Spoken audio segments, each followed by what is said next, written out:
জাতীয়তাবাদী যুৱ ছাত্ৰ পৰিষদ তিনিচুকীয়া জিলা সমিতিয়ে আজি মাৰ্ঘেৰিটা সমজিলা সদৰত আজি 3 ঘণ্টীয়া মৌন অৱস্থান ধৰ্মত কাৰ্যসূচী ৰূপায়ণ কৰা হৈছে। বিষয় এইটোৱে যেহেতু অসমত যি কাহ আমি কেতিয়াও মনা নাছিলো আৰু নেমানো, কাহ বাতিল কৰিব লাগিব। তাৰ সমান্তৰালভাৱে যি অসম পুলিচে অতি নিৰ্মমভাৱে গুলিয়াই হত্যা কৰা 5টাকৈ ভূটাম স্বাস্থ্যৱান যুৱকক সেই সময়ত হত্যা কৰিলে, সেই আন্দোলনকাৰীক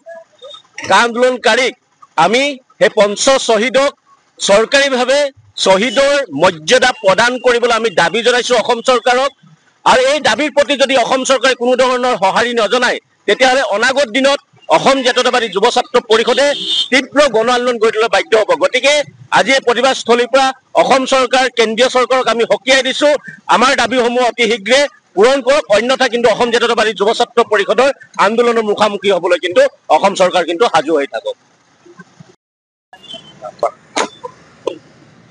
অসমৰ এক সৰ্ববৃহৎ আন্দোলন, যি অসমীয়া জাতিক যি আচলতে ধ্বংসকাৰী যি সিদ্ধান্ত আছিলে, এই সিদ্ধান্তৰ বিৰোধিতা যি আমাৰ কা আন্দোলন হৈছে, এই কা আন্দোলনত অসমৰ 5জনকৈ আমাৰ সুঠাম যি যুৱক, এই যুৱকৰ যি আচলতে নিৰ্মমভাৱে যি হত্যা কৰা হৈছিলে, এই আচলতে তেখেতসকলৰ চৰকাৰীভাৱে আচলতে শ্বহীদৰ যি মৰ্যাদা, এই মৰ্যাদা প্ৰদান কৰিব লাগিছিলে।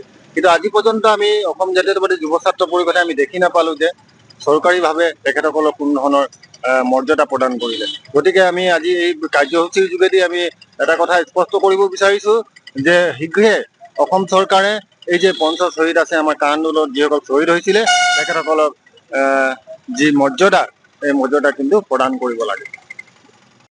আমি অসম জাতীয়তাবাদী যুৱ ছাত্ৰ পৰিষদৰ কেন্দ্ৰীয় সমিতিৰ নিৰ্দেশমৰ্মে সমগ্ৰ অসমৰ লগতে আমি আজি মাৰ্ঘেৰিটাতো আমি পঞ্চ শ্বহীদৰ যি হত্যা কৰা হ'ল কা আন্দোলনৰ সময়ত, সেই কেইজনৰ অতি সোনকালে চৰকাৰী মৰ্যাদা দিবৰ বাবে এই কাৰ্যসূচী আজি আমি ৰূপায়ণ কৰিছোঁ।